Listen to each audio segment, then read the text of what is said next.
মই যে সৰু সৰু কামবিলাক কৰি আছোঁ, এই কামবিলাকৰ পৰা যিটো মই ইনকম হয় তাৰে কিছু অংশ ছেভিংছ বক্স এটা আনি লৈছোঁ, সেইটোত গোটাই গৈছোঁ আমাৰ টুকটুকৰ কাৰণে।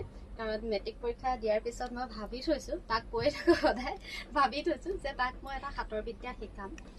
কাৰণ ভৱিষ্যতে চাকৰি কেনেবাকৈ যদি চাকৰিমুখী হ'বও নোৱাৰে, তেতিয়া সেই কামটোৱে তাক কামত দিব। গতিকে সেইকাৰণে এতিয়াৰ পৰা অলপ অলপকৈ গোটাই গৈছোঁ। দিন আছে বাৰু, বহুত দিন আছে।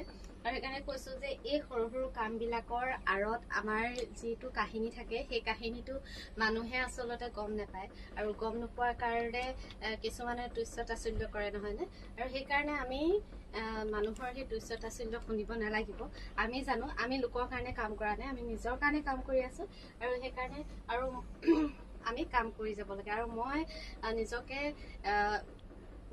থেংকফুল বুলি ভাবোঁ। কাৰণ কিয় সেই মানুহবিলাকৰ কথাখিনিৰ পৰা মই আঁতৰি আছোঁ, বহুত দূৰত আছোঁ।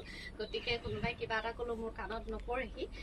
গতিকে মই এইখিনি কাম মোৰ নিজৰ লক্ষ্য আৰু উদ্দেশ্য আগত ৰাখি কৰি গৈছোঁ।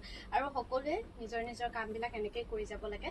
কাৰণ নিজৰ যিখিনি কাম আমি কৰি গৈ আছোঁ, সেইখিনি কাম আচলতে আনে নাজানে, নহয় জানো?